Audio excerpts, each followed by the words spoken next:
എൻ്റെ പ്രിയപ്പെട്ട സഹോദരങ്ങളെ, ഈ വചന ശുശ്രൂഷയിൽ പങ്കെടുക്കാൻ വേണ്ടി ദൈവം നമ്മളെ വിളിച്ചപ്പോൾ സത്യം പറഞ്ഞാൽ ഇവിടെ ഇരിക്കുന്ന ഒരുപാട് പേരുടെ മനസ്സിൽ പലതരത്തിലുള്ള ശൂന്യതയാണ് അല്ലേ? കല്യാണം കഴിയുമ്പോൾ എല്ലാം ബെസ്റ്റാവുമെന്ന് വിചാരിച്ച്, പക്ഷേ ബെസ്റ്റായില്ല. അല്ലെങ്കിൽ പിള്ളേരൊക്കെ ഉണ്ടായി കഴിയുമ്പോൾ എല്ലാം സമാധാനമാവുമെന്ന് വിചാരിച്ചു, പക്ഷേ സമാധാനം വരുന്നില്ല. പിന്നെ ഒരു അസ്വസ്ഥതയും ഒരു ശൂന്യതയൊക്കെ നിലനിൽക്കുകയാണ്. ഈ ധ്യാനം കൂടിക്കഴിഞ്ഞാൽ ശരിയാവുമെന്ന് വിചാരിച്ച് പല ധ്യാനങ്ങളും കൂടി, പക്ഷെ ഇപ്പോഴും അങ്ങോട്ട് എന്തോ ഒരു സാധനം വന്നിട്ടില്ല എന്ന് ഞാൻ മനസ്സിലാക്കുന്നുണ്ട്. Praise the Lord. അതുപോലെ തന്നെ പല കുടുംബത്തിലും അവർക്ക് വീട് കിട്ടിക്കഴിഞ്ഞാൽ ശരിയാവുമെന്ന് വിചാരിച്ച്, പക്ഷെ വീട് കിട്ടിക്കഴിഞ്ഞിട്ടും ഒന്നിനോട് അങ്ങോട്ട് കൂടിച്ചേരില്ല. ഒരു സാധനം വരുന്നില്ല എന്നാണ് പറയണത്. അപ്പോൾ ഞാൻ അതിനെക്കുറിച്ച് കർത്താവിനോട് പ്രാർത്ഥിച്ചു, കർത്താവെ ഇത്രമാത്രം കാലങ്ങളായി പ്രാർത്ഥിക്കുന്നു, ഇത്രമാത്രം കാലങ്ങളായി ഓരോ തരത്തിലുള്ള ശുശ്രൂഷകളിൽ പങ്കെടുക്കുന്നു, പക്ഷേ ഒരു നിറവ്, ഒരു പൂർണ്ണത വരുന്നില്ല. അങ്ങനെ ഞാനങ്ങനെ പ്രാർത്ഥിച്ചുകൊണ്ടിരിക്കുമ്പം എനിക്ക് കർത്താവ് തന്ന ഒരു ഉൾക്കാഴ്ചയാണ് ഇന്ന് നിങ്ങളോട് പങ്കുവെക്കുന്നത്.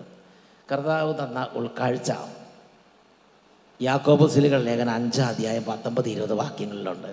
യാക്കോബ് ശ്ലീഹയുടെ ലേഖനം 5:19-20. എന്താണ് വചനം എന്നറിയാവോ? നിങ്ങളിൽ ഒരാൾ സത്യത്തിൽ നിന്ന് വ്യതിചലിക്കുകയും അവനെ വേറൊരാൾ തിരിച്ചു കൊണ്ടുവരികയും ചെയ്യുന്നെങ്കിൽ പാപിയെ തെറ്റായ മാർഗത്തിൽ നിന്ന് പിന്തിരിക്കുന്നവൻ തൻ്റെ ആത്മാവിനെ മരണത്തിൽ നിന്ന് രക്ഷിക്കുകയും തൻ്റെ നിരവധിയായ പാപങ്ങൾ തുടച്ചു മാറ്റുകയും ചെയ്യുന്നു എന്ന് നിങ്ങൾ അറിഞ്ഞുകൊള്ളുവേൻ.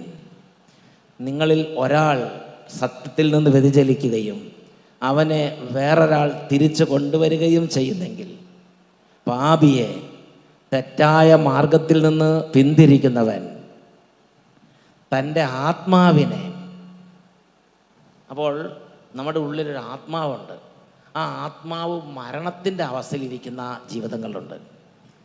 ആത്മാവ് മരണത്തിൻ്റെ അവസ്ഥയിലിരിക്കുകയാണെങ്കിൽ ശരീരത്തിന് നിങ്ങൾ എന്ത് കൊടുത്താലും ശരി, നമ്മുടെ കണ്ണുകൾ തിളങ്ങാൻ തുടങ്ങില്ല. നമ്മുടെ കണ്ണുകളിൽ വെളിച്ചമുണ്ടായി, ഇരുട്ട് പിടിച്ച ചത്ത മീൻ്റെ കണ്ണ് പോലെ ഇരിക്കും. കാര്യം ശരിയാണ്, വളരെ വലിയ കേമിയാണ്. പക്ഷേ എല്ലാം കഴിഞ്ഞ് ആഫ്റ്റർ ഓൾ ജീവനില്ല, സന്തോഷമില്ല, ഉന്മേഷമില്ല, പ്രസരിപ്പില്ല, ഒരു ഒരു ഒരു അവസ്ഥയാണ്. എൻ്റെ പ്രിയപ്പെട്ട സഹോദരങ്ങളെ, കർത്താവ് പറയുകയാണ്, മരണത്തിൽ ഇരിക്കുന്ന ആത്മാവിനെ ജീവനിലേക്ക് അപ്പോൾ രണ്ട് കാര്യങ്ങൾ മനസ്സിലാക്കണം. ഒരാളുടെ ആത്മാവിന് മരണത്തിൽ ഇരിക്കാൻ കഴിയും, മരണത്തിൻ്റെ അവകാശിയായിരിക്കാൻ പറ്റും, മരണത്തിൻ്റെ അടുത്തേക്ക് നീങ്ങിക്കൊണ്ടിരിക്കാൻ പറ്റും. അതുപോലെ തന്നെ ജീവൻ്റെ നിറവിലിരിക്കാൻ പറ്റും. ഇപ്പം നിങ്ങൾ ചിന്തിച്ചത്, നിങ്ങളുടെ ആത്മാവ് മരണത്തിലാണോ ജീവനിലാണോ? ഇപ്പം തന്നെ നോക്കി നോക്ക്. നാളെ തന്നെ വെക്കണ്ട, ഇപ്പം തന്നെ നോക്കി നോക്കിയേ.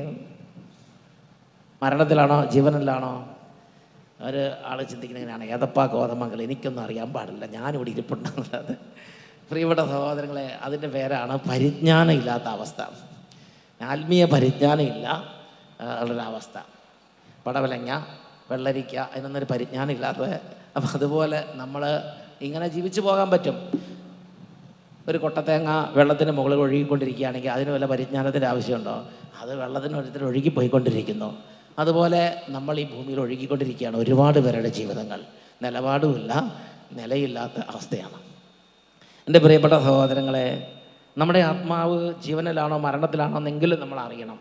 നമുക്കത് അറിയാൻ പറ്റും. നമുക്കൊരു അസ്വസ്ഥത തോന്നിക്കൊണ്ടിരിക്കും, എന്തോ ഒരു വിഷമം തോന്നിക്കൊണ്ടിരിക്കും. വലിയ അരുളപ്പാടൊന്നും ഇല്ലെങ്കിൽ ഒരു വിഷമമൊക്കെ തോന്നും. എനിക്ക് എന്തോ ഒരു വിഷമമുണ്ട്, ഒരു കാര്യം ശരി, ശമ്പളത്തിന് കുറവല്ല, ജോലിയുടെ കുറവല്ല, വീടുണ്ട്, എല്ലാം ഉണ്ട്, പക്ഷേ എന്തോ ഒരു ശൂന്യത. അത് മതി. അത് നമ്മുടെ ആത്മാവ് കൃപയിലല്ലെന്ന് നമ്മൾ മനസ്സിലാക്കണം. ഇനി നമ്മുടെ മക്കളുടെ ആത്മാവ് ഏത് സ്ഥിതിയിലാണെന്ന് ചിന്തിച്ച് നോക്കിക്കേ. മക്കളുടെ ആത്മാവ് നല്ല സ്ഥിതിയിലാണോ? ചിന്തിച്ച് നോക്കിക്കേ. നമ്മുടെ ജീവിത പങ്കാളിയുടെ ആത്മാവ് ഏത് സ്ഥിതിയിലാണെന്ന് ചിന്തിച്ച് നോക്കിക്കേ. ജീവിത പങ്കാളിയുടെ ആത്മാവ്, നമ്മുടെ മാതാപിതാക്കളുടെ ആത്മാവ് ഏത് അവസ്ഥയിലാണെന്ന് ചിന്തിച്ച് നോക്കിക്കേ. ഒറ്റ ഒരെണ്ണം കാര്യമായിട്ട് ചിന്തിക്കുന്നില്ല. എല്ലാം പറഞ്ഞ അച്ഛൻ പറയാനുള്ള അടുത്ത് വേഗം പറയാനാണ് പറയുന്നത്. അങ്ങനെ പറയണില്ല. നിങ്ങളുടെ അപ്പൻ്റെ സ്ഥിതി എന്താണെന്ന് നിങ്ങളുടെ അപ്പൻ്റെ ആത്മാവ് മരണത്തിലാണോ ജീവനിലാണോ എന്ന് ചിന്തിച്ച് നോക്ക്. നിങ്ങളുടെ അമ്മയുടെ ആത്മാവ് മരണത്തിൻ്റെ അവസ്ഥ. നിങ്ങൾ ഈ ധ്യാനം കൂടി നിങ്ങൾ തിരിച്ച് വീട്ടിൽ പോകുമ്പോൾ സന്തോഷം ഉണ്ടാകണമെങ്കിലുള്ള കാര്യമാണ് ഈ പറയുന്നത്. നിങ്ങൾ ലോകം മുഴുവൻ നന്നാക്കുന്നതിന് മുമ്പ് നിങ്ങളുടെ അപ്പൻ്റെ ആത്മാവിനെ കുറിച്ച് ചിന്തിച്ച് നോക്കിയേ. മരിച്ചിട്ടില്ലെങ്കിൽ മരിച്ചുപോയവരെ കുറിച്ച് ഇപ്പോൾ തൽക്കാലം ചിന്തിക്കേണ്ട. ജീവിച്ചിരിക്കുന്ന നിങ്ങളുടെ അപ്പനുണ്ടെങ്കിൽ, ജീവിച്ചിരുന്ന അമ്മയുണ്ടെങ്കിൽ ആ അമ്മയുടെ ആത്മാവിനെ കുറിച്ച് ചിന്തിച്ച് നോക്കിയേ.